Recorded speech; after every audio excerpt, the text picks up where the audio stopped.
Muito bem, sejam bem-vindos a mais um conteúdo do canal do Jornal Comércio no YouTube. E hoje nós temos a satisfação de iniciar uma nova série de entrevistas. Vocês estão visualizando aqui, Lideranças do Direito, né? A partir dessa entrevista de hoje, iniciamos essa série com os ex-presidentes da Ordem dos Advogados do Brasil, a OAB, de União da Vitória e de Portunhão. E o nosso primeiro convidado é o Dr. Martim Francisco Ribas, presidente da OAB de União da Vitória de 2001 a 2004. Doutor, seja muito bem-vindo, né? O senhor está dando o start a esse novo projeto. Muito que a gente está obrigado, entrevistando, né, os notáveis aí do nosso direito. Tudo bem com o senhor? Tudo bem, Rafael, tudo bem. Eu, em primeiro lugar, queria agradecer ao Jornal Comércio, a você, Rafael, por esse gentil convite e podemos trocar uma ideia, contar o que nós sabemos ou contar fatos pitorescos, históricos, necessários, às vezes, para a gente registrar e trocar uma ideia sobre tudo que você quiser e tiver curiosidade. Estamos abertos ao diálogo. Muito bom, vai ser um papo bem bacana. Ontem, quando a gente combinava aqui a entrevista, eu pedi para o doutor Martim mandar o currículo, então eu vou ler uma parte, porque ele é bem extenso, né, doutor? Depois, né, durante a entrevista, a gente vai conversando mais sobre a sua experiência de vida e principalmente relacionada ao direito. Doutor Martim Francisco Ribas, ele nasceu aqui em União da Vitória, filho de Joaquim Osório Ribas e Rosemary Ribas. Perfeito. Nasceu no dia 4 de setembro de 1964, casado com Magali Ribas e tem duas filhas, a Camila Ribas e também a Ana Carolina. Depois o doutor vai dizer se elas também seguiram a carreira no direito, né? Com certeza. Doutor Martim é bacharel em Direito, formado pela Universidade Federal do Paraná em 1987, advogado militante da comarca e região aqui de União da Vitória, inscrito na OAB desde 1987, pós-graduado em Direito Contemporâneo pela UNC, especialista em Direito Ambiental e Direito Penal. Enfim, já atuou aí em diversas questões, diversas ações. A gente conversava antes de iniciar a entrevista aqui das ações do direito penal aí, né, criminalística, que o doutor atua também, hoje mais na área ambiental. É mais ou menos por aí, doutor? É por aí mesmo. Então, uma carreira extensa já. Estamos há 39 anos aí, batalhando, trabalhando pelo direito. E me sinto muito feliz por ter feito a minha parte e quero continuar fazendo, evidentemente. E estamos na carreira, né? Você me perguntou das filhas, é com prazer que eu digo que a minha filha mais nova, a Ana Carolina Ribas, é minha sucessora no escritório, é advogada. E com não menos prazer, a Camila é engenheira mecânica. Ela não seguiu a carreira do pai, mas é uma brilhante engenheira e um orgulho do pai dela. Que legal. Eu tava vendo aqui que o senhor também foi assessor jurídico de municípios aqui da região, né? Trabalhou no setor público também, né? Muito tempo. Trabalhei com o direito administrativo, direito constitucional, direito público, né, de modo geral, muitos anos. Ainda trabalho, mas num modo diferente. Trabalhei por mais de 20 anos aí, assessorando, até porque peguei um período diferente, né? Na verdade, como fui formado em 1987, antes a minha formação foi anterior à Constituição de 88. Então, quando veio a Constituição, eu já advogado atuante, militante na região, todos os municípios e câmaras municipais passaram por uma reformulação legislativa. Tinham que fazer regimentos novos, tinham que estatutos novos, as câmaras principalmente, separação dos poderes, ter independência ou autonomia, não independência, mas uma autonomia em relação ao município. Então, assessorei muitas câmaras municipais para instalar isso. Portunhão, João Carneiro, né, Vitória, Cruz Machado, Caçador. Eu atuei bem na região aí, né? Muito bom. Também na área administrativa, né, das prefeituras. Também. Doutor, como é que surgiu o interesse pela advocacia, né? O senhor nasceu aqui em União da Vitória, né? Onde é que o senhor estudou, né? Que colégio o senhor frequentou? E com que idade o senhor sentiu que iria para esse ramo, né, para esse setor do direito, né? Como é que o senhor descobriu essa vocação? Rafa, sabe, são coisas que a gente nem sabe explicar. Até porque não tenho tradição na família, não tinha Meu pai não é advogado, Uhum. minha mãe não é advogada, não tinha nenhum antecessor assim nesta área, né? E nem parente próximo. Alguns amigos formados em direito, mas amigos da família, mas eu mesmo não, no meu ramo familiar. Eu estudei desde sempre em escola pública, Uhum. então comecei no Externato Santa Terezinha, mas depois já fui só o primeiro ano, já no segundo ano em diante, era na época chamava-se aplicação, que é o José de Anchieta. Sim. Depois no ginásio, meu tempo era ginásio, hoje é tudo primeiro grau, né? Estudei no colégio Lauro Miller, que era a Premem na época, foi inaugurado, era um colégio novo, mas era público. E só o científico, que era o segundo grau, primeiro, segundo e terceiro ano, que eu estudei em colégio particular. Aí 2 anos no Colégio São José e o terceiro ano fui fazer em Curitiba. E passei na Federal, na Universidade Federal, fiz o curso todo na Universidade Pública, na Federal. Como que surgiu o interesse pelo direito? Eu fui fazer cursinho e eu no primeiro e segundo ano do científico, na época, que é o segundo grau hoje, eu trabalhava junto com o meu falecido irmão, com Humberto Ribas, Humberto Osório Ribas. Ele era engenheiro civil e eu era o desenhista dele. Eu fazia desenhos de plantas de engenharia civil. E gostava muito de engenharia e era um bom desenhista, me achavam pelo menos um bom desenhista, mas acho que ele também achava que me deu emprego e ali eu trabalhava com ele, né? E fui fazer cursinho, na época, o terceirão, até metade do ano, daquele ano, pensando em fazer engenharia. Eu tava talhado para engenharia, queria engenharia. Mas a gente fazia os simulados dentro do colégio, lá em Curitiba. E você indicava que curso você queria fazer. E tinha uma psicóloga lá, não era psicóloga, era um outro termo, mas enfim, uma coordenadora lá, que ficava analisando os alunos. E as minhas melhores notas não eram em matemática enfim, no Física. ramo de exatas. Era sempre no ramo de humanas. Então eu gabaritava história, geografia, português, e nas outras eu ia razoavelmente bem, mas não tão bem. Essa professora me chamou um dia e disse: você sempre coloca que você quer fazer engenharia, mas você observou o teu rendimento nas provas e tal? Eu disse: não, por quê? Eu disse: não, você tirou 10 aqui. Eu digo: normal. Eu estudei, tem que tirar 10, né? Mas nessa aqui você tirou 8. Eu digo: mas também não posso tirar 10 em tudo. Ela disse: pois mas eu estou observando que é recorrente isso. A área de humanas você sempre vai muito melhor do que na área de exatas. Isso me chamou a atenção, daí ela me pôs uma interrogação, uma pulguinha atrás da orelha, né? E daí comecei a pensar. E fazia inscrição do vestibular na época, em setembro. Fim de agosto, começo de setembro, se fazia inscrição. E eu fiquei da metade do ano, mês de julho e agosto, pensando nisso. E sem falar para ninguém, em setembro eu resolvi, amadureci aquela ideia e resolvi que ia fazer direito, porque era uma coisa que eu realmente gostava muito mais das direito das ciências humanas do que das ciências exatas. E assim me decidi por direito, dentro da gama de opções que tinha na área de humanas, eu achava que direito era o melhor caminho. E não errei, acertei, porque adoro o ramo, adoro a profissão, amo ser advogado, e isso é muito gostoso. O senhor é apaixonado pelo que faz? Com certeza. Muito bom. Então a professora do Dr. Martim teve uma forte influência, Teve. né, na escolha pelo direito. Dá para a gente dizer, doutor, que os primeiros anos da sua carreira foram mais dedicados ao direito penal? Foi. A gente... Vou falar um pouquinho da história Claro.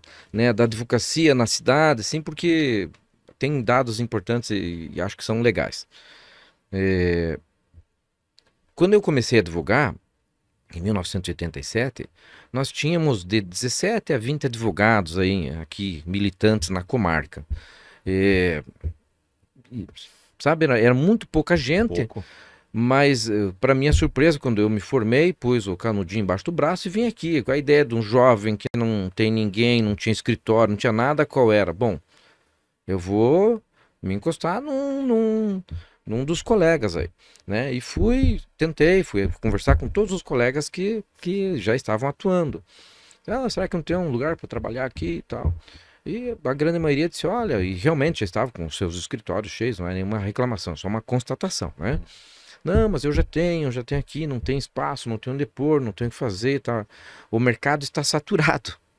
Naquela época Naquela época, o mercado está saturado. De todos que eu visitei, quase unanimidade me dizendo que o bom conselho era, pegue a tua malinha, teu diploma e vá para uma cidade diferente, porque aqui não tem mais espaço para advogado, tem muito advogado. E a última pessoa que eu fui visitar foi o Dr. Mansur, falecido advogado aqui da cidade. E quando eu fui conversar com ele, ele disse, se quer, eu até tenho, posso te dar uma escrivaninha aqui e tal, mas você nunca vai crescer profissionalmente. Porque se eu sempre vou ser tua sombra. Então, se quer crescer? Eu digo, claro, pois eu tô aqui para isso, porque eu quero advogar e tal. Ele disse, então, meu querido, monte tua banca, eu te ajudo. Digo, como que o senhor me ajuda? Ele disse, eu te indico, quem vier aqui, eu não puder atender, ou eu não quiser atender, eu passo para você. Eu vou dizer, quer, o doutor Martim está começando aí. E eu fui para casa, conversei com meus pais e eles disseram, bom conselho, doutor Mansur, abra teu escritório. E aí, abri meu escritório e comecei a advogar. O mercado não estava saturado, evidentemente, que era uma questão de você buscar espaço. Nunca, meu pai disse assim, eu nesse primeiro ano eu te pago aluguel, telefone, eu te ajudo. Tudo que você precisar, o pai ajuda, tal. E eu sou muito grato ao meu pai, porque fez muito por mim, mas graças a Deus não precisou, desde que eu estou formado, ele não precisou pagar nem um mês de aluguel, que já no primeiro mês eu consegui, e a coisa só foi crescendo. E nesse aspecto o direito penal me ajudou, porque queiram ou não, né, seja bom ou não, o direito penal te dá notoriedade. Quando se faz boas defesas, tal, aquilo, nossa e tal. Lembro-me muito bem que um dos fatos, uma das defesas que eu fiz, que me lançou a este mundo do direito penal, foi um júri. Eu não fazia júri. Então comecei, fiquei 2, 3 meses trabalhando, 4 meses, e já na época tinha a defesa dativa. E um juiz me chamou e disse assim, olha, eu tenho um júri aqui que ninguém quer fazer. Eu pensei, você está começando, você abriu o teu escritório, eu vou nomear você, tá bom? Eu digo, não. Ele disse, por quê? Eu disse, eu nunca fiz júri. Disse, fique tranquilo. O júri e o cara não tem o que fazer. Esse cara vai ser condenado e acabou-se. É uma condenação certa.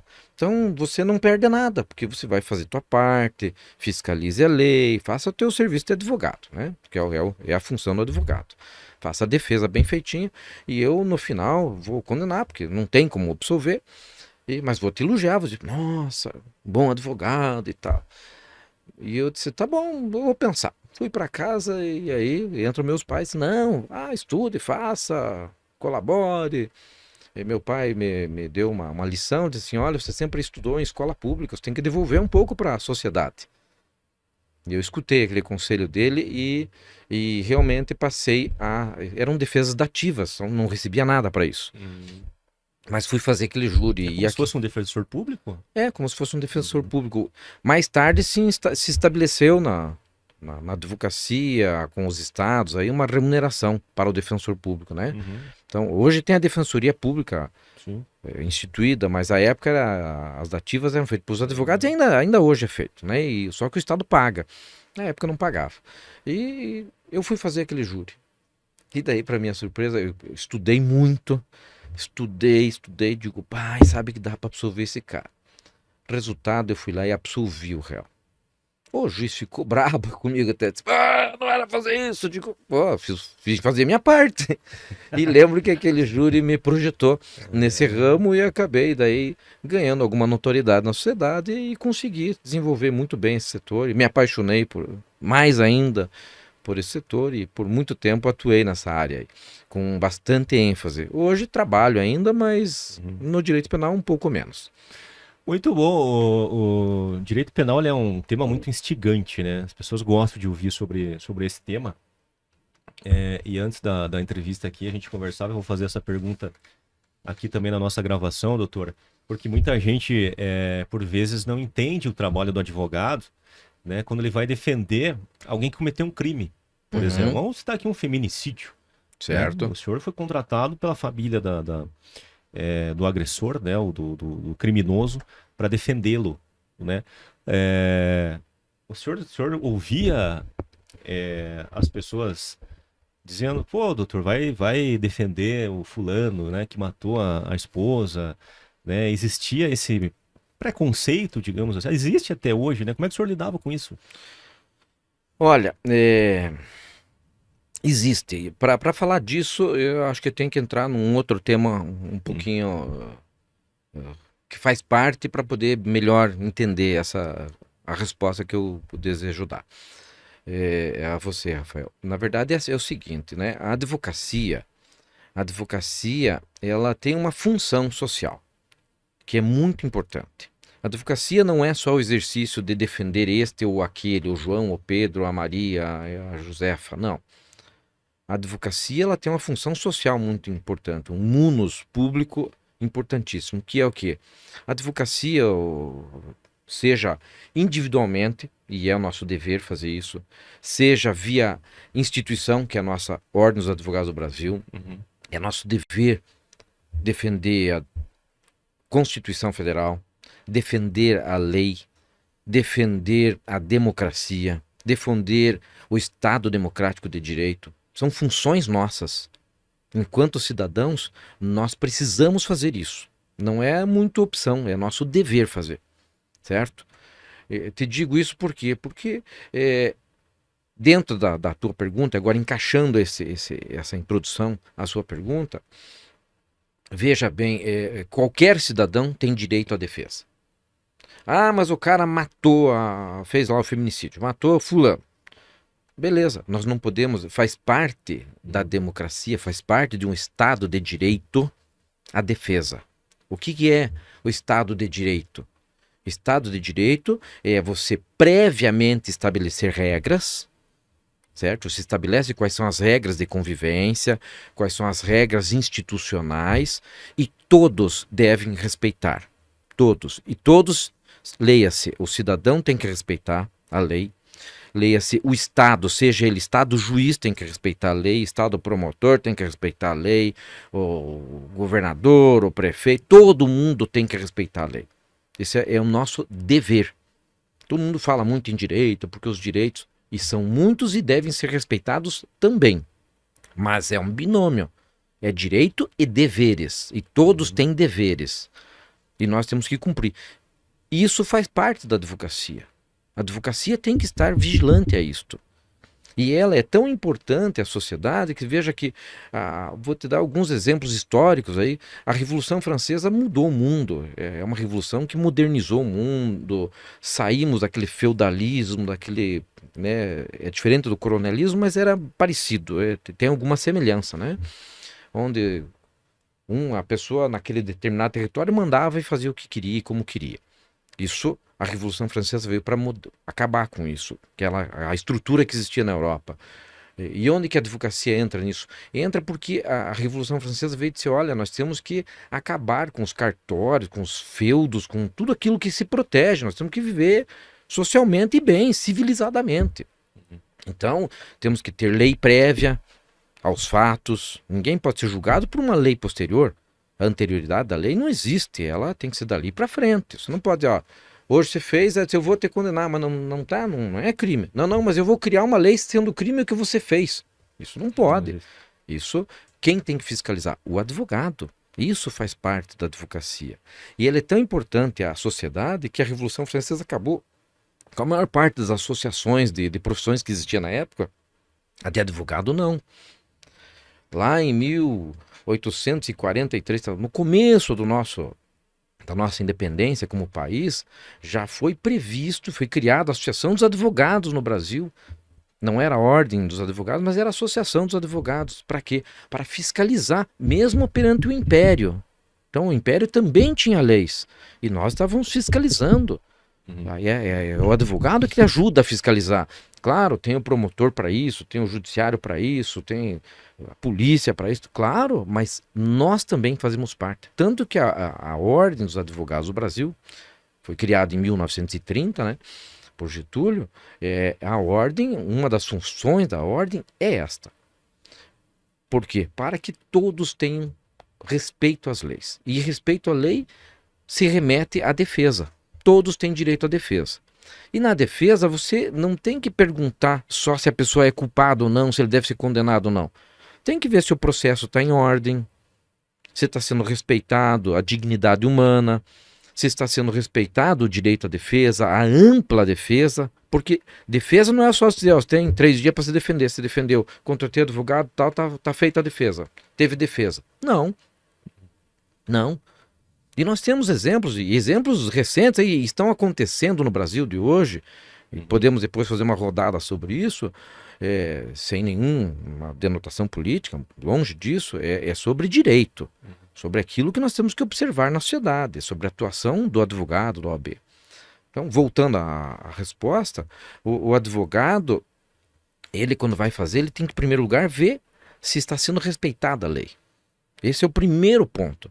E segundo, dentro da amplo direito à defesa previsto constitucionalmente, que todos têm, o advogado tem que defender a pessoa. Se ele aceitou fazer a defesa, ele tem que fazer essa defesa. E tem que ir lá e defender da melhor forma possível.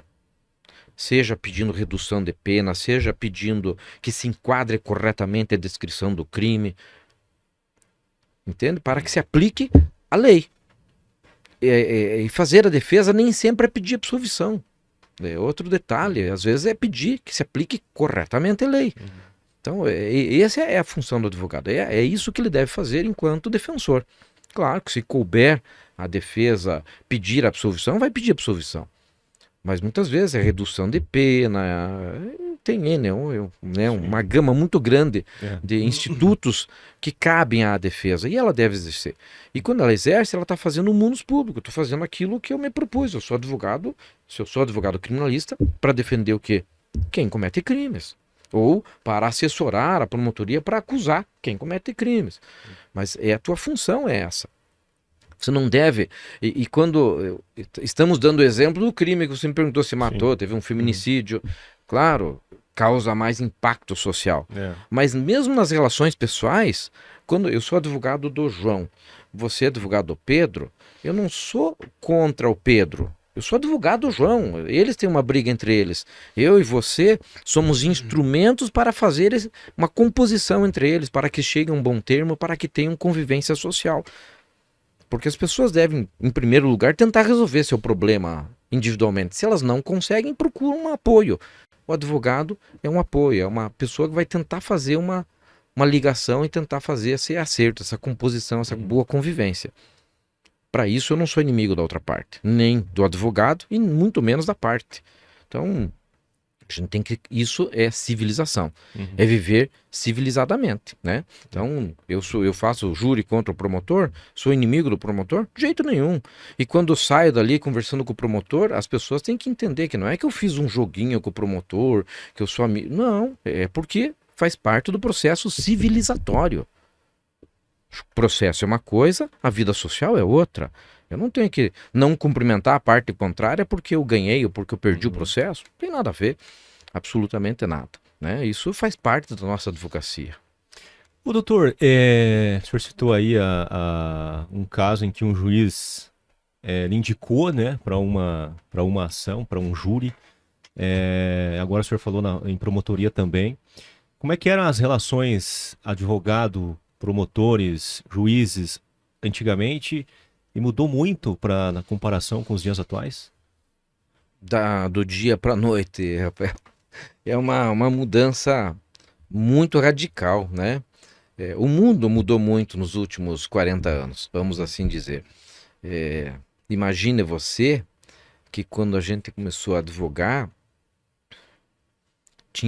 eu trabalhava com uma máquina de escrever, uma Olivettezinha pequenininha, tec. Na sequência, 4 anos depois, Eu já um pouquinho melhor de vida, né? Já ganhando um dinheirinho como advogado, eu comprei máquinas elétricas. Nossa, depois surgiu máquina com corretor. Primeiro tinha um corretorzinho que era um branquinho que você colocava, ela batia em cima, apagava o que você escreveu. Mais tarde surgiu com esferas, você queria apagar, você só ia, que nem o computador, você pondo o delete ali, ela ia voltando e apagando automaticamente o que você escreveu no papel. Tudo isso no papel. Então, mais tarde, o Brasil, até 90, até a eleição do presidente Collor, nós éramos fechados ao mundo. Então, se faz uma crítica política ao Collor, e não entro no mérito das críticas que se fazem, mas eu vou dar um fato, uma constatação. O Brasil era fechado, né? Não se importava nada que fosse diferente, porque o discurso era a proteção da indústria nacional. Mas eu vou te mostrar o que nós tínhamos de problema, por exemplo, na computação. Os computadores que existiam eram Polimax sistema DOS, só. Então era aquela tela preta com letra verdinha, não tinha Windows, não tinha nada, isso era proibido no Brasil. Então, você não usava quase computador, era só as empresas de banco, processamento de dados que usavam, porque daí era acumular números, mas para texto era muito difícil, era ruim de você usar, não tinha como usar. E era sofrível, então a máquina era mais rápida, era mais eficiente do que o computador. Imagine como eram ruins os computadores na época. Também a relação com os juízes e promotores era uma coisa. Nós tínhamos 17, 20 advogados e 2 juízes. 1 ou 2 juízes aí na comarca. 1 ou 2 promotores na comarca. Então, se falava muito, é um termo que a gente usava muito na época, era a família do judiciário, né? Porque todo mundo se conhecia os filhos dos advogados, dos juízes, todo mundo estudava junto, era aniversário de um, ia comemorar, aniversário do outro, e isso nunca interferiu na relação dos advogados com os clientes, nem com o juiz, nem com o promotor, e a gente tinha uma convivência ótima. Não que não tenha hoje, tem também, mas era muito mais próxima. Por quê? Porque tinha essa proximidade, né? Você precisava de um processo, você tinha que sair do teu escritório e lá no fórum, desse já ia ver isso, já ia tomar café com o colega, encontrava o juiz, ia tomar café com o juiz. Existia um contato social muito maior. Hoje, perdão, desculpe. Hoje é muito menor. Então, dentro dessa evolução, a partir do momento que houve abertura para o país, entraram um sistema de computação, Windows, Word, e tudo que tem hoje aí, um monte de coisa que eu nem acompanhei tudo isso, não consegui assimilar tudo, mas hoje é tudo online. Né? Você protocola a petição do teu escritório, faz audiência do teu escritório, você faz sustentação oral no tribunal do teu escritório, você faz reunião com o desembargador, com o ministro do teu escritório. Você não precisa sair do escritório para quase nada. Até um lado online se faz hoje, né, doutor? Até júri, bem lembrado, bem lembrado. Eu não fiz, mas já vi. Registro de júris onde a defesa é online. Então, eu já participei de júri e as testemunhas sendo online. Isso já é bem comum, né?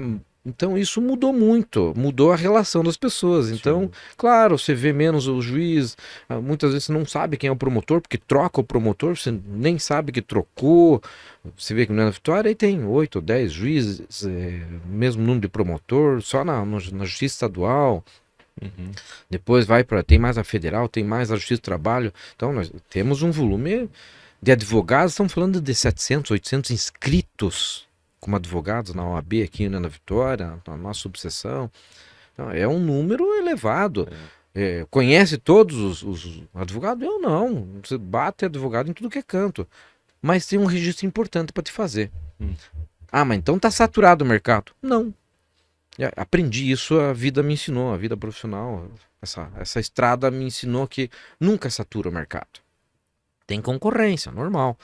Mas até salutar e saudável, porque eu sei que tem que se esmerar, tem que cuidar e fazer um bom trabalho para você se firmar no mercado. Mas sempre tem mercado, não satura.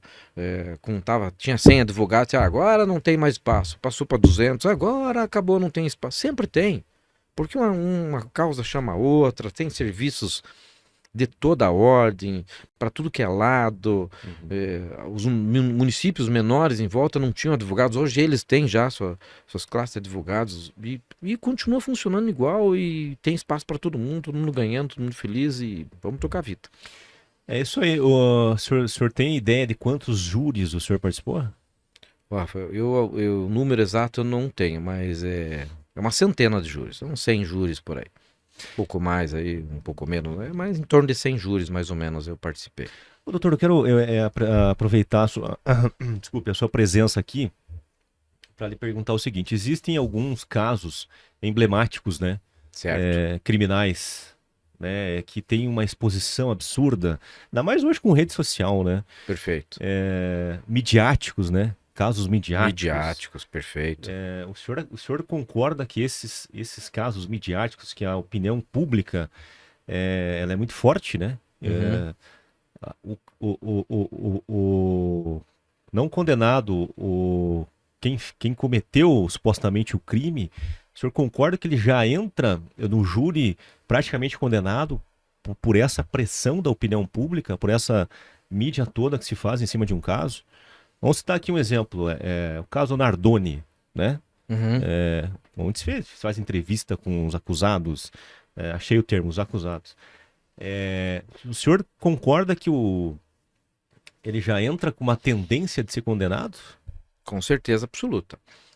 É, não é nenhuma crítica específica à imprensa. Uhum. Ela até faz seu trabalho, que é noticiar, divulgar, mas talvez, muitas vezes, sem o devido cuidado. Sem o devido cuidado. Por quê? O que a gente separa? Vamos separar aquela imprensa responsável, Uhum.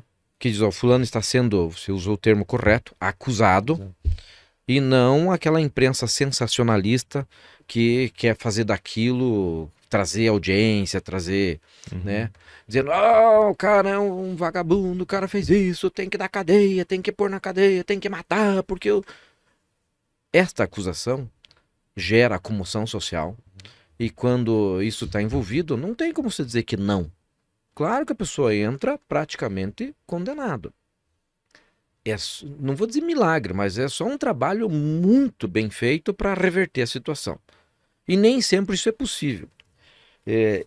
E se isso acontece nas pequenas cidades, acontece com maior intensidade na grande cidade. É o inverso, sabe? Uhum. Por que se diz que porque aqui, muitas vezes, é o rádio, é a imprensa escrita e tal. Vai para a grande cidade, é televisionado.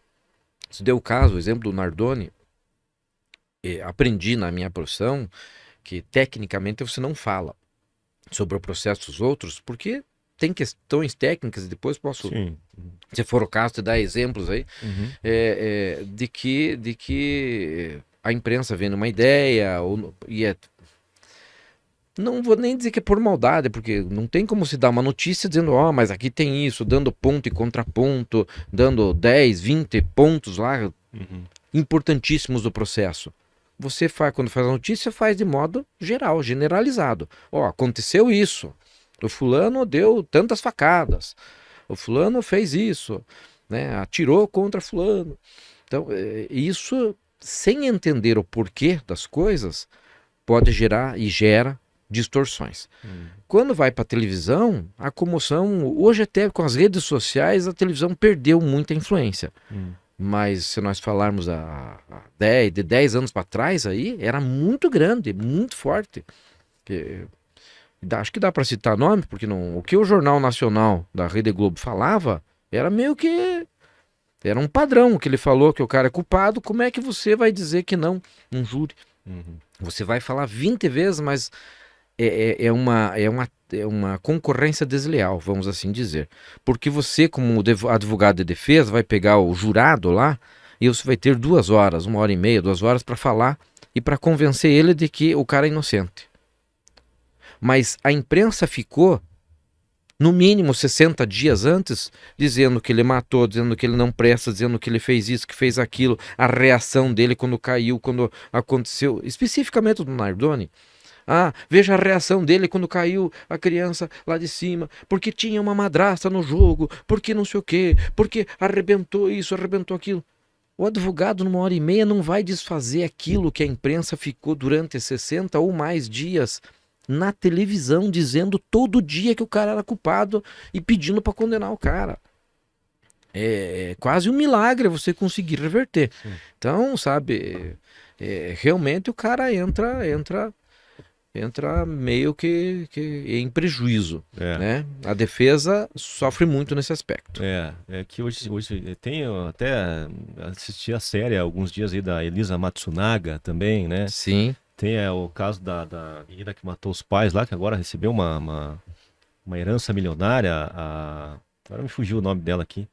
Mas enfim, são vários casos emblemáticos aí no país que a gente poderia citar, né? aham. Ô doutor, o Código Penal brasileiro, ele é muito atrasado? O senhor não acha que nós deveríamos estar debatendo uma redução da maioridade penal, por exemplo? 30 anos para quem comete um crime bárbaro não é muito pouco, afinal, quem que cumpre os 30 anos, né? Porque a lei ela dá muitas brechas para você regredir essa pena, né? Qual é a sua opinião em relação ao Código Penal brasileiro? Vamos lá, Rafael. Todo o sistema legal do país, ele tem que ser pensado num todo. Para você fazer a lei, você tem todo um aspecto histórico, você tem que analisar e rever esses dados, estatísticas, pontos e o comportamento social, as consequências que isso gera na sociedade. Para daí você elaborar uma lei. Isso, como diz você, e quero te parabenizar pela boa colocação, tem que debater esses assuntos. Não é impor, não temos que fazer um projeto de lei, não. Porque uma crítica que eu faço, sabe, a sociedade como um todo, a imprensa, os políticos, eu não sei como situar esta crítica, a quem dirigir, mas é ao todo. Tá? Acho que é a nós mesmos, como sociedade. Seria mais justo. Cobramos dos políticos produtividade. O que é um político? E já vou fazer a ligação para você entender onde eu quero chegar sobre o debate que você traz. O que é o político? Político é um representante nosso e que vai lá nos dizer quais são os rumos que a sociedade quer.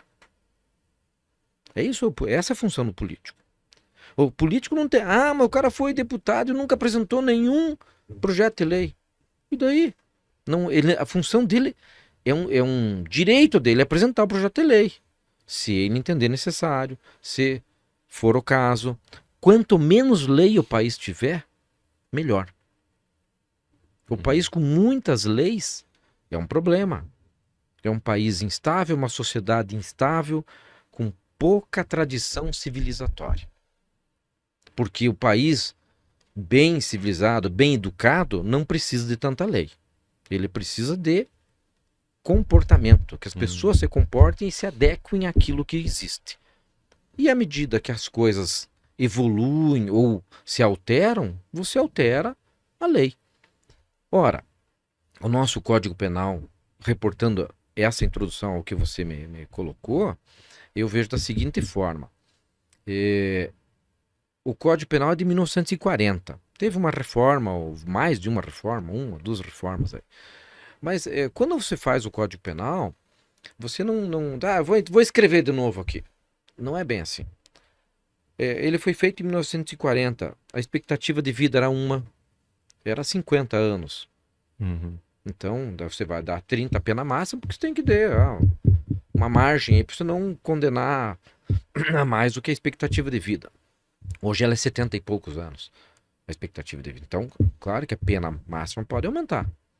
É um dado, não significa que tenha que aumentar, mas pode, acho que pode. Uhum. A menoridade, claro, existem dados, era um tipo de sociedade onde a criança demorava mais a amadurecer, tinha menos contato com muitas coisas do mundo.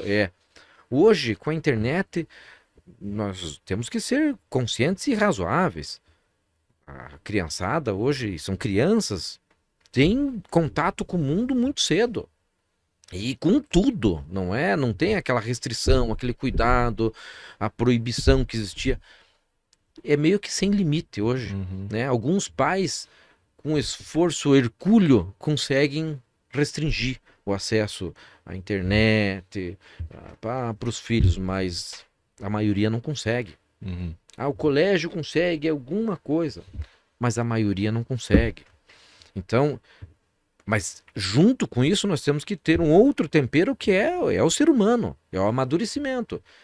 Com que idade? Com 16 ele tem maturidade? Não. Com 14 ele tem? Não. Vamos penalizar, mas dar um tratamento diferente?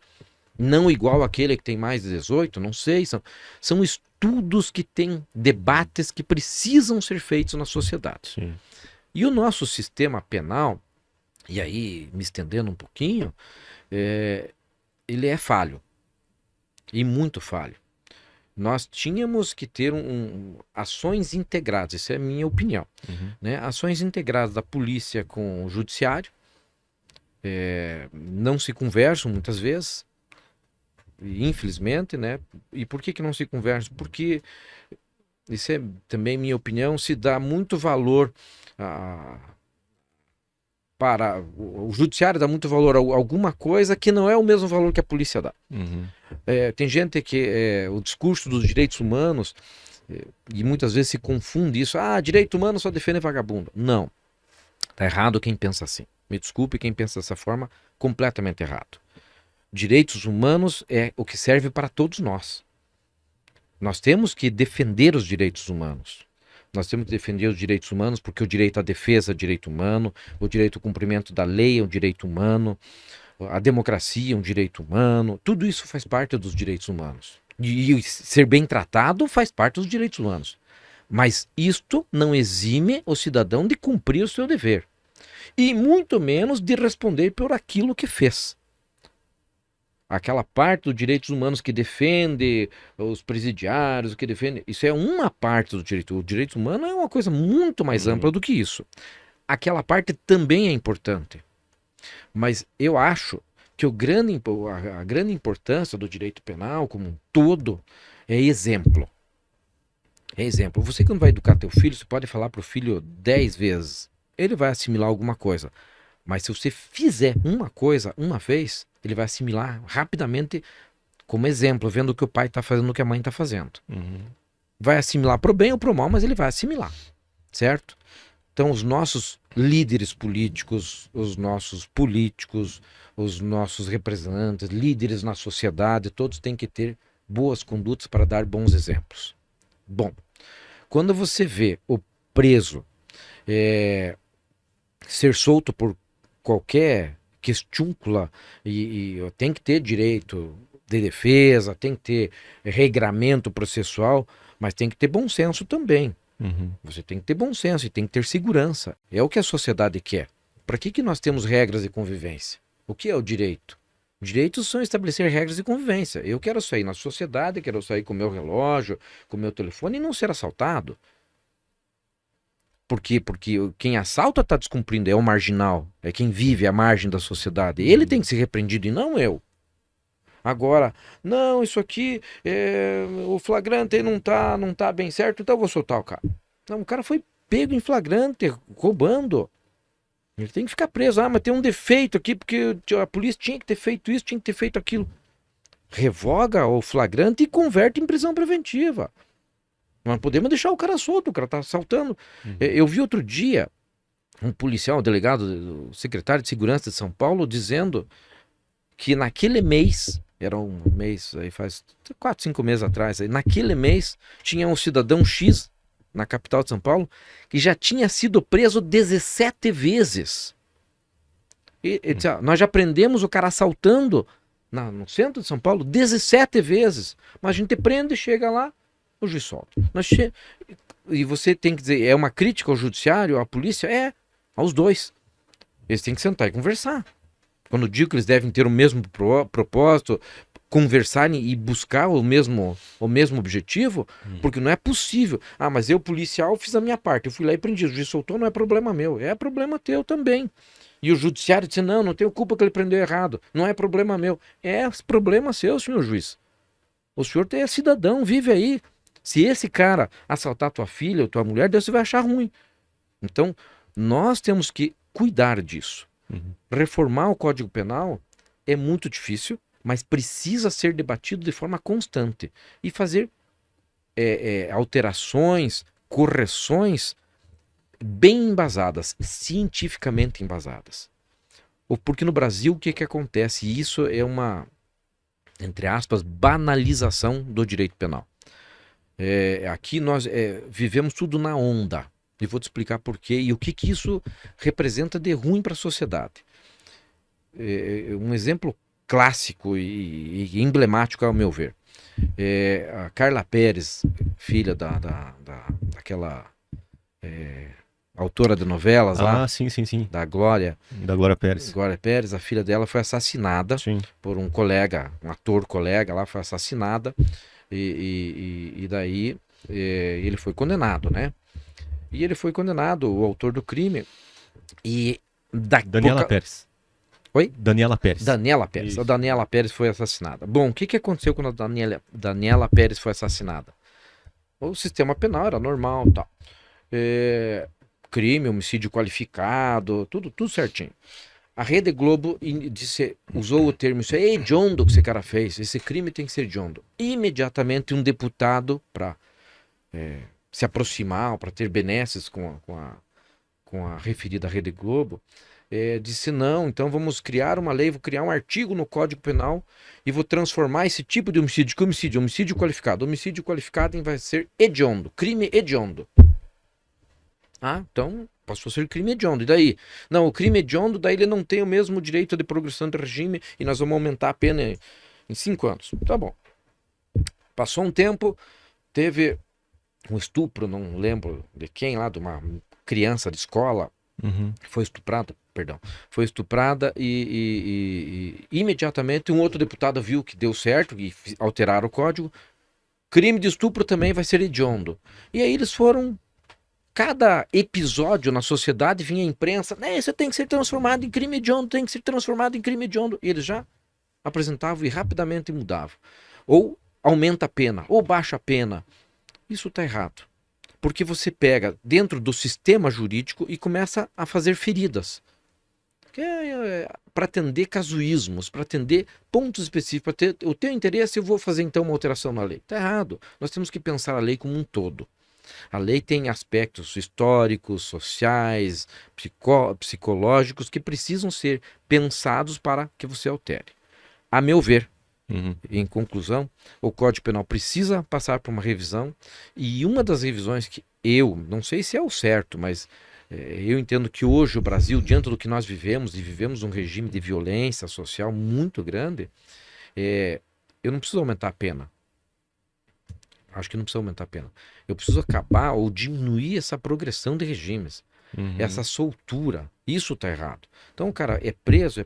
Eu prefiro, sou muito mais positivista nesse ponto aí, acatar um sistema americano. 60 dias de cadeia. Tá bom. Você vai ficar 60 dias preso. Meio ano, vai ficar 6 meses preso. Aqui no Brasil, menos de 4 anos é regime aberto, sai com tornozeleira. Mas o que você quer fazer? Nosso sistema tá cheio. Tá cheio porque isso você faz e se volta contra nós mesmos. Temos que atacar a origem, mas também as consequências. Ao mesmo tempo. Então nós temos que... Eu prefiro que o cidadão cumpra menos pena, mas cumpra a pena fechado.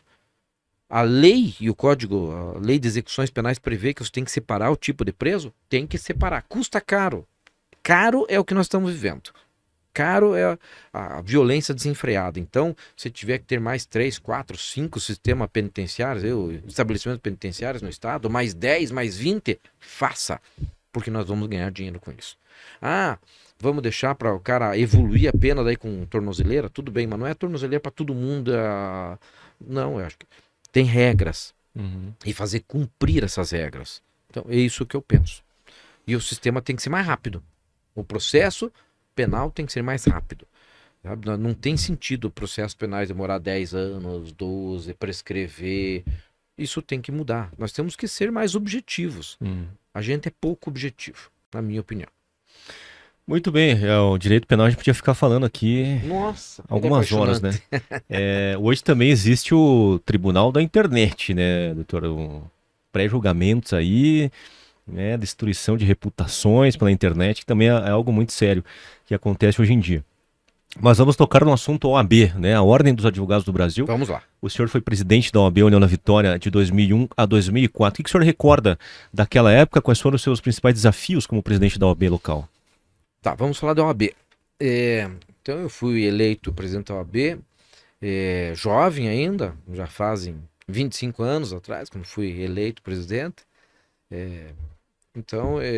E nós tínhamos aqui uma situação diferenciada. O fórum já era o fórum novo aqui, onde está, e a OAB, a sede física da OAB, era uma sala dentro do fórum, com uma escrivaninha e um sofá, mais nada, e uma secretária. Era o que nós tínhamos. E aí, por uma grande luta do Dr. Macir Mello, que era o presidente, com o apoio do Valdir Guellen, que era diretor da OAB na época, foi construída a sede atual, ao lado. E foi uma luta hercúlea deles, de todos nós, advogados à época, mas eles no comando, e o Dr. Macir no comando da OAB. Então, merece todos os nossos aplausos pela obra. E eu assumi, e quando eu assumi, eles me entregaram a chave. Assumi, e a OAB ainda era dentro do fórum. Eles disseram, terminamos a obra, tá aqui a chave. O que tinha lá? Absolutamente nada. Era o prédio vazio e não funcionava nada. E a OAB não tinha recurso, vinha o recurso da seccional de Curitiba, do estado do Paraná, para pagar a funcionária, e sobrava aí mais para pequenas coisas, um cafezinho para você comprar e tal. Então esse foi um grande desafio que eu tive enquanto presidente. Foi montar a OAB, mobiliar a OAB. Nossa, foi assim um trabalho muito grande físico, né? Fisicamente, que a gente fez. Mas eu ainda registraria que o grande marco da minha gestão foi no aspecto de formação de profissionais, porque a gente conseguiu, eu fiquei 3 anos como presidente, a gente conseguiu fazer uma média de 8 a 9 cursos por ano de formação dos advogados e aberto aos estudantes de direito da época. Então, acho que isso era quase todo mês, não esse período de final de ano ali que era complicado, né? Mas os outros meses do ano quase sempre tinha cursos, palestras, tínhamos uma irmandade e sempre tivemos com a subseção de Porto União. A época funcionava a Associação dos Advogados de Porto União da Vitória. Então a gente trabalhava muito. Quem foi presente junto comigo na época da subseção de Porto União era o Dr. Jairo Christi. Então trabalhamos juntos e nossa, foi muito importante, e a gente fez muito pela formação profissional, pela formação cultural do advogado, que eu achava o aspecto imaterial muito mais importante do que o material. Então fizemos muito isso. E tem, né, várias realizações, tem episódios importantes. Então, posso contar um... Claro, por favor. Então, eu sempre fui ligado à política local e tal, estadual. E na minha vida estudantil da mesma forma. E lá em Curitiba eu construí uma amizade com um ex-prefeito de Curitiba que chamava-se Jaime Lerner, e que acabou virando governador, que todo mundo sabe quem é. E quando eu fui presidente da ordem aqui, ele era governador. E meu amigo, mesmo partido, a gente tinha uma militância conjunta e tal. E o líder do governo dele na Assembleia Legislativa era o Valdir Rossoni, nosso amigo, conhecido, nosso deputado aqui, nosso irmão do coração aí, né? E eu presidente da ordem. E eles vieram fazer uma apresentação aqui, o governador, sobre o que ele estava projetando para na Vitória, sobre mostrar o governo dele e tal. Era um grande evento no Cineluz. E houve uma manifestação dos professores, fizeram um grande protesto na frente do Cineluz. E um episódio marcante na minha vida porque a polícia da época desceu-lhe o cacete nos professores, limpou a rua, tirou todo mundo da rua para ele entrar e tal. E eu, como presidente da ordem, vi tudo aquilo. Estava na rua e vi. Uhum. Não deu nem nega. Com um conflito, né? O governador, o deputado, meu amigo e tal, e eu presidente da ordem. Mas o que isso tem a ver com isso? Digo, eu tenho tudo a ver com isso. Aí vem aquilo que eu falei no começo. É a minha função, seja como advogado, cidadão, seja como, mais ainda como presidente da subseção. Uhum. Não posso assistir isso aqui e ficar calado. Fiz uma carta de repúdio aos atos que aconteceram. E mandei publicar na imprensa, no jornal Comércio, me ajudou e publicou. A Rádio União, na época, Verdevado, enfim, todo mundo publicou e tal. Deu uma repercussão na região aqui. Uhum. No dia seguinte, eu recebo um telefonema de quem? Nada mais, nada menos que o governador. Ô, meu amigo, o que está acontecendo? Que você fez uma carta contra mim aí e tal. Eu digo, não, governador. Digo, jamais seria contra o senhor politicamente. Mas como? Não foi você que assinou esse artigo aí? Digo, fui eu que assinei enquanto presidente da ordem, porque o que aconteceu aqui está errado. Acho que o senhor deve mandar a polícia vir aqui na cidade e fazer a mesma carta que eu fiz, pedindo desculpa para a sociedade. Porque não se bate nas pessoas, porque estão protestando contra. O senhor tem que enfrentar, o senhor é político, político tem prós e contras, tem gente a favor e gente contra, tem oposição. Ah, mas eram os baderneiros, digo. Tira, com jeito, conversa, mostra que eles estão errados com a baderna que estão fazendo. Então eu também não concordo com o que eles fizeram, a forma como eles protestaram. Estava errado. Digo, mas não é porque o cachorro tem morte que você vai morder o cachorro. Digo, então, me desculpe, mas eu não retiro uma palavra, o que eu assinei, está assinado. Ah, mas como amigo, não tem história de amigo. Digo, eu sou advogado, enquanto presidente da ordem, sou presidente da ordem e não posso recuar. Minha posição é essa, está publicado e vou continuar batendo se o senhor não se retratar. No dia seguinte tivemos um pedido de retratação, pedindo desculpa à sociedade, dizendo que foi um mal entendido. Que é isso que tem que ser feito. Então, aí entra a OAB, sabe? Você não... claro que você tem amigos, mas se desrespeitarem a lei, você tem que criticar, seja amigo ou adversário, não interessa. Então, eu acho que essa é a posição, é isso, e falando em ordem, é o que falta hoje na ordem. A Ordem dos Advogados do Brasil, o senhor citou um exemplo aí da voz forte, né? Da OAB, como voz da sociedade. Voz da nesse sociedade. caso específico e em outros casos também. Mas essa voz, ela se enfraqueceu ao longo do tempo? Muito.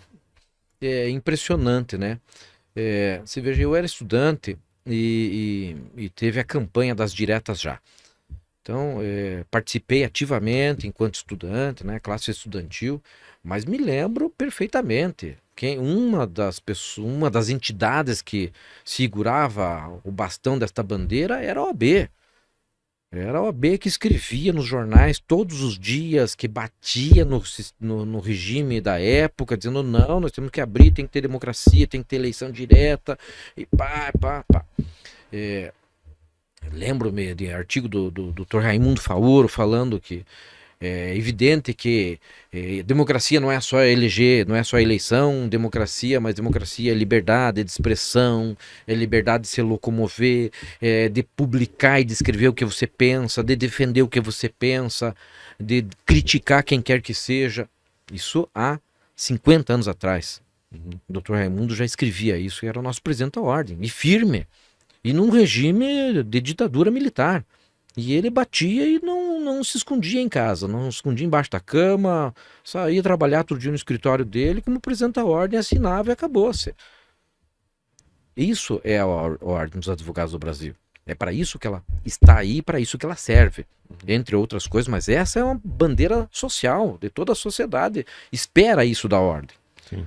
Me cobram isso que eu saio na sociedade hoje, se diz que está enfraquecida, tá. E por que eu vejo que está enfraquecida? Não sei te dizer, mas ela foi se omitindo ao longo do tempo. Então, e sem bandeiras políticas, nós vimos assim processos midiáticos aí que aconteceram, que envolveram lideranças políticas do país. Isso vem acontecendo nos últimos 10 anos, impeachment, sabe? Tem que se manifestar? Tem. impeachment do Collor, houve problemas lá, teve, a OAB se posicionou, certo, errado, mas ela deu sua posição e defendeu a sua posição por causa disso ou daquilo. E nos últimos 10 anos ela vem se calando, quando faz um protesto, é um protestozinho, uma notinha lá no rodapé do jornal, parece que com vergonha de que os outros vejam. Ela tem que se posicionar, tem que dar cara para bater, tem que ir para mídia, tem que ir para televisão, tem que ir para rádio, tem que chamar nos congressos, tem que, sabe, ela tem que aparecer, bater no peito e falar alto, e se não estiver escutando, falar mais alto, se mobilizar. Essa é a função da ordem, em defesa da Constituição, da ordem e da lei. Ela não pode e não deve ter cor partidária. Ah, mas eu gosto mais. Todo mundo gosta. Eu sou um que gosto, claro. Naquele episódio que eu te citei, você acha que eu não gostava do Jaime? Era meu colega de partido, era quem eu gostava, mas ele fez errado, não podia jamais passar o pano. Então eu fui lá e bati. E mais, não só bati, quem foi lá na delegacia tirar os professores fui eu. E fui lá ajudar, não, libera todo mundo e tá. Porque essa era a minha função. Então acho que a ordem... a nível, mas a nível nacional ela está apática. Não podemos deixar de ver o que está acontecendo no país nos últimos anos aí, direita, esquerda, e não estou aqui tomando nenhum lado político, por favor, é só mostrando como a ordem tem que se posicionar. E acontecendo os abusos, casos de corrupção em todas as esferas de poder, sem citar nenhum específico, mas em todas elas existem, gravíssimos, tá pulando na nossa frente todo dia. E o que você vê de posicionamento da ordem? Muito pouco, para não dizer nada. Então ela tem que se posicionar, ela tem que dizer, isso aqui tá certo, isso aqui tá errado, não aceito isso por causa disso, aquilo. Ah, mas não interessa se é governo, se é contra governo. E quando ela se misturou com o governo, quando tivemos administrações da ordem que passaram a defender essa bandeira política ou aquela bandeira política, ela imediatamente perde o respeito. Porque quando você defende a todos, de forma geral, a lei, a Constituição, tanto o lado A quanto o lado B diz, não, ali é diferente, aqui o cara tá falando o que é certo. Agora quando ele diz, não, esse lado aqui tá certo, o A tá certo, o B vai ficar contra. Se eu disser que o B tá certo, o A vai ficar contra. E tá errado, a ordem não existe para defender bandeira política, não pode, ela não deve e não pode. Ela tem que defender o que é certo, o que é lei, o que é democracia e ponto final. Legal. Bom, na sua opinião, então, a Ordem dos Advogados do Brasil, ela precisa voltar a ser mais protagonista nos aspectos, qualquer aspecto envolvendo a sociedade brasileira e se posicionar de uma forma mais firme, né? É isso que eu entendi da sua não só exatamente isso, e não só nesses casos polêmicos, midiáticos que estão hoje aí, prende, não prende, roubou, não roubou. Não só isso. É lá na reforma do Código Penal, quem tem que puxar? É a ordem. Tem o Código Civil, tem que reformular. Então tem uma proposta de reformulação do Código Civil que era o de 16, demorou até 2003. Então, nossa, demorou quase 100 anos. Daí reformularam. Agora com menos de 20, ou com 20 anos já tem uma proposta circulando. Não, a OAB não discutiu com a sociedade isso, está correndo, eu sei que está aí, mudanças, alterações importantes, tais quais ocorreram em 2003, hoje está, voltando, mudando um monte de coisa, e o mundo está mudando numa velocidade impressionante. Você veja que as relações, família, você vai falar, mas o que tem família? Tem a relação, antigamente era pai e mãe, era homem e mulher, hoje tem as uniões homossexuais, que, não vou dizer normal, mas é praticamente aceitável por todo. Não quero dizer que não é normal, não é um conceito meu, é porque nem toda a sociedade aceita, mas a maioria aceita, e nós temos que regulamentar, ela existe. Nós temos, antigamente chamava-se em concubinato, depois união estável, e hoje é união estável. Há pessoas que não se casam e vão viver junto. Tem gente que não aceita, famílias que acham que não é normal, mas elas existem e estão aí, e a grande maioria aceita. Nós temos que regular isso. né? Existe a questão de inventário, de participação, teve, não teve, sabe? Tem muita coisa. O filho socioafetivo, que era um conceito que não existia, hoje existe, herda, não herda, vai na herança, o que pode, o que não pode, tudo isso, e acho que isso faz parte da ordem. Ela é o principal interessado, porque é ela que lida com as leis, ela junto com a promotoria, junto com o judiciário, com a magistratura, eles têm que puxar isso, eles têm que conversar e debater com a sociedade, não é só se fechar numa salinha, e eles têm que debater com a sociedade, mas tem que puxar o assunto. Então, eu não vejo isso, a não ser que eu esteja desatualizado, mas não vejo como um grande debate nacional, e acho que dos 3 órgãos que mais atuam nesse setor, que seria a magistratura, o Ministério Público e a OAB, o principal é a OAB, que é quem tem maior contato com a população. O magistrado está atrás da cadeira julgando, o Ministério Público está ali atuando muitas vezes ao lado da sociedade, mas com pouco contato. É recebendo denúncia, é buscando alguma coisa. Quem tem o contato diário com o cidadão, com o rico, com o pobre, com o homossexual, com o heterossexual, com todo mundo, com o casado, não casado, com o filho, não filho. Quem tem esse contato é a advocacia. Então é a OAB que tem que puxar esse contato, porque ela tem que dizer, olha, eu sei do direito, e mais do que isso, eu estou sentindo o pulsar da sociedade, o que ela quer, o que não quer, quais são as coisas novas que acontecem. E não vejo isso acontecer. Então não é só no lado político, é em todos os aspectos. É a reforma do Código Penal, pô, a violência está aí, gente. Precisa ser debatida e muito. Nós não podemos cair no engodo vamos para votação e ver um maluco oferecer pena de morte. Mas tem gente que merece. Claro que sentimentalmente nós queremos muitas vezes. O cara matou uma criança, o cara estuprou, dá vontade. Mas filosoficamente é isso que nós queremos da sociedade? Se hoje nós vemos que a corrupção direciona alguns julgamentos de menor importância e já nos causa estranheza, tem gente, opa, mas isso está errado. Imagine se tiver penas de morte, daí não tem volta. Se errar, não tem volta. Então, são coisas que nós temos que pensar e discutir na sociedade, sem casuísmos, de forma linear, de forma bem aberta, para que possamos dar passos importantes. Muito bom. Ô, doutor, só lembrando aqui, antes a gente falava de casos emblemáticos, né? Aqui no Brasil, eu esqueci o nome da pessoa, era a Suzane von Richthofen, que eu queria falar. Né? Que também foi outro caso aí de muita repercussão em todo o país. Doutor, aqui no Vale do Iguaçu, vamos pegar as 2 cidades, né? União da Vitória e Porto União, o sistema judiciário que nós temos aqui, ele atende bem a população. E o senhor acredita que o acesso ao judiciário ele realmente é democrático? Olha, acho que atende bem. Atende bem no sentido de que temos estrutura, de que o judiciário está de portas abertas, né? Basta você precisar, e tem remédio de acesso para quase tudo. Se você busca e tem dinheiro, é uma situação que envolve patrimônio, você tem que pagar. Mas se você não tem dinheiro, tem a justiça gratuita, a justiça te concede e mesmo assim você tem acesso. A estrutura do Ministério Público é boa, te dá acesso, você pode conversar, sabe onde encontrar, vai bater numa porta e ele vai abrir, vai te escutar. Isso é importante.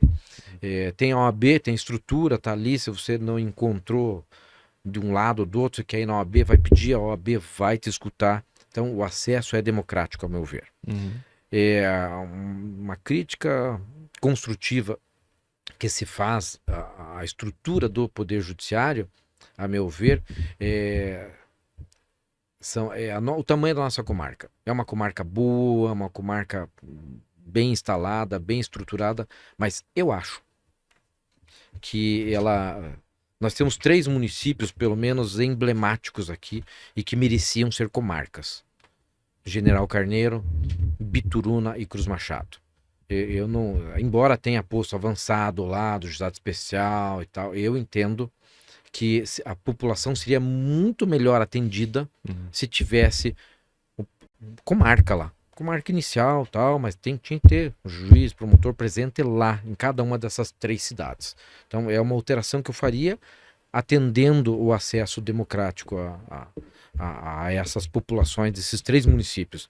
Porto Vitória e Paula Freitas, vou falando de União Vitória, acho que não precisaria porque são bem próximas à União Vitória, né, uma distância bem pequena e a comunidade é mais integrada. Digo isso porque vejo no dia a dia, cidadão de Paula Freitas aqui, o de União Vitória está lá, então há uma ligação pela proximidade física desses municípios muito mais fácil. Mas já Carneiro já é um pouco mais difícil, Bituruna mais difícil ainda, porque é mais distante, e daí tem Cruz Machado também é difícil. Então, acho que isso precisaria ser discutido, debatido, e é uma grande coisa que poderíamos melhorar. Criar comarca nessas 3 cidades. E o lado de Porto União, falando, tem Matos Costa e Dignópolis. Eu acho que mereciam também ter comarca, sua própria comarca. Também seria uma forma de você ter acesso. Pequenas, talvez. Pequenas, mas tem problemas. Tem problemas e a presença do judiciário organiza a sociedade, dá um rumo melhor, é emblemático. Ela é uma liderança que existe na sociedade, vai fazer com que as coisas funcionem melhor. Já vi bem cidades do tamanho destas que têm suas comarcas, então não vejo por que não ter ali, e acho que seria algo para ser debatido, não precisa, é a minha opinião, mas tem que ser prós e contras, ver quanto custa, não custa, precisa, dá, não dá, porque seria um avanço e uma democratização de acesso à justiça, com certeza absoluta. Muito bom. Você está acompanhando a entrevista com o Dr. Martim Francisco Ribas, na nossa série Lideranças do Direito. Doutor, hoje em dia, vamos nos encaminhando para o final aqui na entrevista. Tranquilo, sempre. Mas eu preciso lhe fazer essa pergunta. Faça, por hoje favor. em dia a gente vive uma politização muito grande aqui no Brasil, né? Tudo se politiza, né? E o Superior Tribunal Federal, o STF, né, ele hoje está numa posição de um protagonismo, não sei se o papel dele, né, ter esse protagonismo todo na política brasileira, mas ele também hoje virou um tribunal politizado, parece, né, ou pelo menos as pessoas entendem assim, né, seja para uns para o bem, para outros para o mal, cada um, né, tem a sua vertente. Mas o que o senhor acha desse protagonismo todo do STF hoje em dia? Pergunta difícil, né? Olha, eu acho assim, não é função do Poder Judiciário se imiscuir na política. Nem o Supremo Tribunal Federal, nem o Superior Tribunal de Justiça, nem os tribunais de justiça, nem as comarcas. Juiz é juiz, político é político. Acho que a política, todos têm direito de ter acesso à política. E podendo e querendo, devem ir para a política. Todos. A política é uma coisa boa. A política é algo saudável e necessário para o cidadão. Politizar é importante. O que não é legal nessa politização que vivemos hoje? Em primeiro lugar, é a falta de respeito. Está faltando, me desculpe os meus cidadãos brasileiros, mas está faltando civilização. Porque você é A e eu sou B, eu não sou mais teu amigo, eu quero te deletar das redes sociais, eu quero te atacar, você não presta. Não é assim que funciona. As pessoas têm que ser mais evoluídas. Nós temos que pensar enquanto país, enquanto nação. Se nós pensarmos enquanto nação, todos nós vamos ter um objetivo. Porque eu penso assim como cidadão. Eu quero o bem de União da Vitória. Então eu quero chegar lá, quero que União da Vitória seja mais evoluída, quero que ela tenha mais emprego, que todo mundo ganhe melhor, que seja mais educado, tenha mais, enfim, um IDH melhor, um sistema de vida mais gostoso, mais saudável para todo mundo. É isso que eu quero. E não passa pela minha cabeça que o meu adversário político queira coisa diferente disso. Ele tem que querer. Penso eu, é assim que eu imagino nação, né? É o nosso povo de nossa Vitória, quem mora aqui, tem que querer isso. A evolução da cidade. Ninguém pode querer que a cidade vá para trás. Então nós queremos que as pessoas ganhem mais, ganhem dinheiro, fiquem mais ricas, todos, né? Todos fiquem mais ricos, todos ganhem mais. Enfim, é o que a gente quer. E na politização que existe hoje no Brasil, é o contrário. Se eu gostar do A e não gostar do B, tudo que o B fizer, eu vou atacar e vou dizer, ó, tá vendo? E com a maior cara de pau. Aí é um pujão de orelha que nós temos que dar nos nossos políticos, com a maior cara de pau. Eles trocam de posição, de postura, de crítica, eles criticam o João. O dia que o João dá uma decisão favorável a eles, e diz, nossa, que juiz importante, muito bom. O dia que o juiz dá uma decisão desfavorável, não vale nada, porque é um corrupto, porque é isso, que é aquilo. Tá errado. Isso tá errado. Isso tem que mudar. Então, essa politização é importante porque tu não tem que discutir política, faz parte do nosso dia a dia, faz parte, mas nós temos que pensar como nação. E isso é diferente de Estado. Tá? O que é nação? Nação é o povo que mora, isso é nação. Brasil é o Estado físico, lá o território físico ou o Estado institucionalizado. Mas nação é o nosso povo, que está aqui. Porque nós temos alemão, nós temos polaco, temos russo, temos o índio, temos o negro, nós temos o português, o espanhol, o americano, todo mundo veio para cá. Que bom, nós temos uma nação boa, né? Uma boa convivência. Vejo como países extremistas aí do Oriente Médio, mesmo na Europa, que não se cruzam, não se dão. Tenho viajado bastante, conheço uma boa parte do mundo. Nós temos uma peculiaridade. Qual é a peculiaridade? Aqui é uma miscigenação de raças e todo mundo se dá bem. Uma miscigenação de culturas e todo mundo convive bem. Não existe radicalismo aqui, muito pouco. Você vai em outros países, é uma coisa maluca. O fulano não cumprimenta Beltrano, o ciclano não pode casar com o Beltrano porque são de gente diferente, de religião diferente, de origem diferente. Isso está errado. E nós, com essa politização idiota da forma como ela está ocorrendo, ela tem que ocorrer, mas não dessa forma idiota. Me desculpe, não estou sendo agressivo, mas é que é idiota mesmo. Quando você só vê defeito no teu adversário, você não está sendo justo e nem correto, porque é impossível. Teu adversário tem que ter alguma virtude. Você pode, num jogo político, não contar das virtudes, mas mentir e dizer que está errado quando você sabe que está certo, isso não é justo e não vai evoluir nada. E infelizmente, aí vem a história do exemplo, né? Quem deveria dar o exemplo, que é o Supremo Tribunal Federal, dar o exemplo para os outros magistrados, dar exemplo para a sociedade, já que eles estão, como disse você, meio protagonistas no jogo político, eles tinham que dar o exemplo de conduta. Não dão. E me desculpe, isso é público e notório, não é nenhuma crítica pessoal ao ministro A, ou B, ou C, não é isso. Mas quando o Supremo não tem conduta ética, quando o Supremo não aceita o presidente lá, o Fachin está tentando criar um conduto de ética e os outros ministros não querem conduto de ética. Meu Deus do céu, o que é isso? Em que país nós vivemos? Ética é uma coisa que todo mundo tem que ter. Moral é uma coisa que todo mundo tem que ter. Se eles não aceitam, me desculpe, mas a coisa está errada. Quando você vê eles como ministros e rapidamente os filhos, as esposas ou o marido, sei lá, estabelece escritórios e esses escritórios que ganhavam X começam a ganhar 100X depois que você passa a ser ministro. Ei, alguma coisa errada está acontecendo. Não é normal isso. Não é normal de você dizer que vai concorrer. Ah, não, mas eu vou julgar o escritório da minha esposa, do meu marido, do meu filho, da minha filha. Eu vou julgar os casos do escritório dele, mas daí nesse caso ele não assinou a petição. Não é o caso, gente. Por favor. É uma questão de... Ninguém é bobo, ninguém é inocente.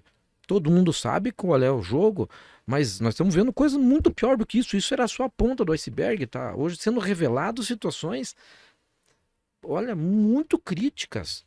E isso decorre de N fatores, mas um dos fatores que mais levou a essa situação que nós vivemos hoje, deprimente do Supremo Tribunal Federal, me desculpe os ministros, mas a situação do Supremo hoje no Brasil é deprimente.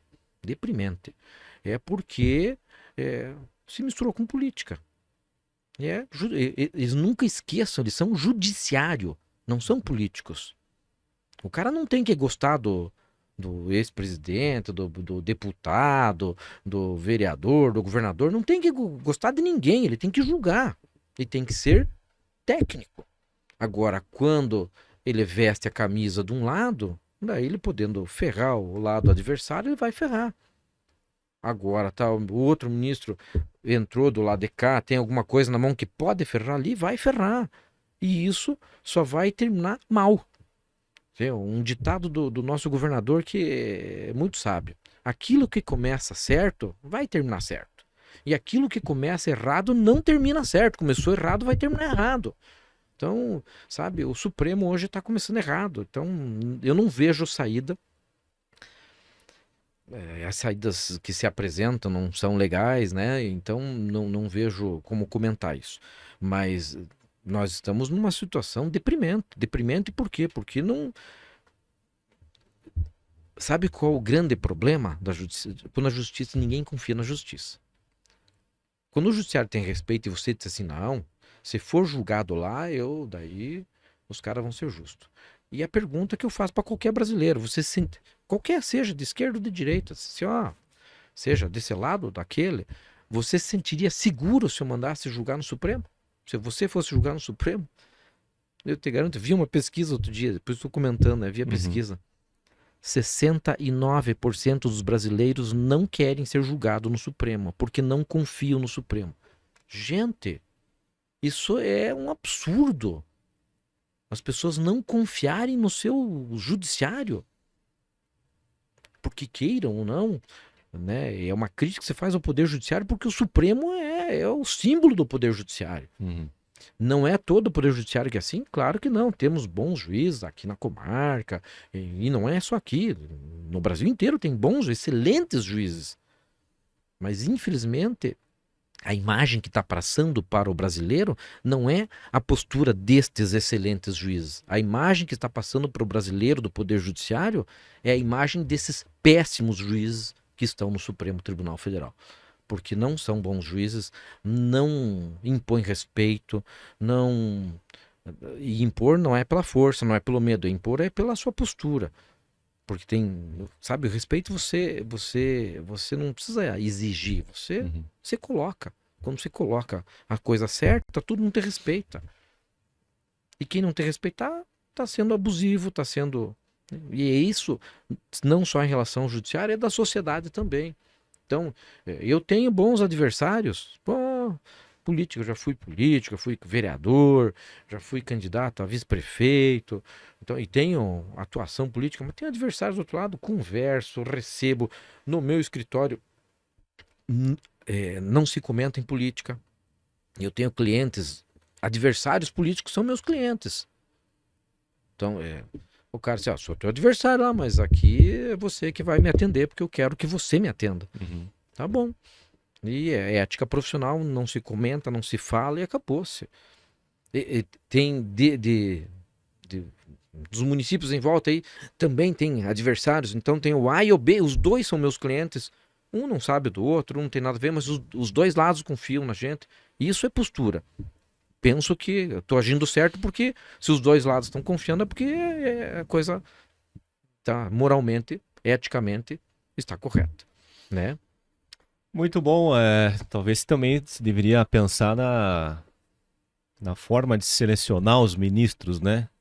Será que realmente a escolha através de indicações é a melhor? Deveria ser por meritocracia? Aí a gente entra em outra discussão, né, doutor? Mas eu acho que é importante. Você tá certo. A escolha dos ministros também. Não tem como, né? Você achar que é normal eu nomear o meu amigo pessoal, o meu advogado. Eu tô pagando honorários para ele, que eu nomeei ele. Eu tô fazendo o quê? Eu tô dando um prêmio para ele porque ele me defendeu. Não tem lógica. Não faz sentido. Temos né? que encontrar a meritocracia, ou, né, seja de carreira ou não, mas tem que ter requisitos Uhum. mínimos e técnicos e não políticos. O requisito político não serve. É. Tá dando errado. Estamos vendo o que está acontecendo. Tá dando errado. Doutor Martim, para encerrar, um conselho a quem está pensando em cursar a faculdade de Direito ou que já está saindo da faculdade, está se formando e pretende seguir a carreira no Direito? Eu tenho um bom conselho. Para quem está na dúvida, se você estiver na dúvida, escolha Direito. Direito é um bom curso porque vai te formar bem como cidadão. Te dá uma boa base, você vai entender a sociedade, você vai compreender como que é a estrutura do teu país, da tua nação. E isso é importante para você se posicionar enquanto sociedade. Isso é muito importante. E ele te dá várias opções de trabalho. Você pode ser advogado, promotor, juiz, procurador, professor, árbitro de serviço de arbitragem. Então tem uma gama de serviços, vai trabalhar no direito internacional, no direito de contratos, no direito ambiental, civil, familiar, penal, criminal. Gente, é infindável. Então eu acho que é uma boa opção. Se você tem dúvida, você tem certeza do que você quer e outro ramo, pelo amor de Deus, siga as tuas orientações, as tuas dicas, as tuas tendências, né? E enquanto estiver na faculdade, eu sempre dei um conselho, inclusive para as minhas filhas, a melhor fase da vida é quando está na faculdade. Quando você está começando a amadurecer, o sistema educacional brasileiro nos empurra para isso, né? Dos 17 anos até os 20 e poucos ali, que você fica fazendo faculdade, normalmente. Tem gente que faz até um pouquinho mais cedo, tem gente que faz mais tarde, mas o grosso da manada é nesse período da vida, que é quando você está saindo da adolescência e está amadurecendo. Então, é bom porque você vai, durante o período de faculdade, em regra, não é todos, mas em regra você o pai que está te pagando, que está te ajudando, Então você não tem a responsabilidade da casa, de manter esposa, filhos e tal. Em regra, né? Tem as exceções. Mas é um período que você vai se formar como cidadão e para isso estude. Tire 1, 2, 3 horas por dia para estudar e daí o resto do tempo viva. E viva bem, aproveite, porque é um período que passa rápido e é um período maravilhoso da vida. O segundo conselho é para aquele que está iniciando a profissão. Não tenha medo. Sempre haverá, o mercado nunca está saturado, o mercado sempre está de braços abertos para quem é um bom profissional. Eu tenho um conselho do meu pai, quando eu estava me formando, eu dizia, pai, não sei se vou conseguir e tal. E ele dizia assim, meu filho, eu vou te dizer uma coisa. Não tem, mas fulano sabe mais. Ninguém tem sabe mais, sabe menos. As pessoas sabem coisas diferentes. Toda profissão é nobre. Do sapateiro, do gari, do médico, do professor, do advogado, todo mundo é nobre. Agora, o que vai fazer a diferença é você fazer bem feito. Então, vai ser advogado? Seja um bom advogado. Estude e seja um bom profissional. Vai ser radialista? Estude e seja um bom radialista. Vai ser professor? Estude e seja um bom professor. Porque você sendo um bom profissional, a sociedade reconhece e você vai ter sucesso. Então, está começando a profissão? Continue estudando, não terminou de estudar e vai estudar o resto da tua vida e seja um bom profissional. Dedicado, que isso é muito importante. E honesto, porque na nossa profissão, a grande malandragem da advocacia é ser honesto. E ético. E ético, perfeitamente. Valeu, Dr. Martim Francisco Ribas, nessa estreia, né, do nosso quadro Lideranças do Direito. Muito obrigado pela presença, por compartilhar, né, o seu conhecimento na área aqui conosco, com quem acompanhou a entrevista. Obrigado, um grande abraço, até uma próxima oportunidade. Eu aqui agradeço, Rafael, tudo bom para você, parabenizar você como profissional Obrigado. e o jornal por propiciar isso aos seus leitores, aos seus seguidores, no sentido de enriquecer a história e de trocarmos ideias, né? A evolução vem da fricção de ideias. Então estamos evoluindo e contar o passado para não errar no futuro. Então acho que isso é importantíssimo e tenho certeza que os demais que serão ouvidos trarão mais histórias e mais importantes e bons posicionamentos para a gente compartilhar. Tá bom? Um grande abraço a todos e muito obrigado, Jornal do Comércio. Valeu, obrigado, doutor Martim Francisco Ribas, advogado, ex-presidente da OAB de União da Vitória entre os anos de 2001 e 2004. Espero que você tenha gostado da entrevista. Lembre-se, né, se você ainda não é inscrito, se inscreva no canal do Jornal Comércio no YouTube, curta os nossos conteúdos e não esqueça de ativar o sininho para você receber as notificações. Um grande abraço e até a próxima.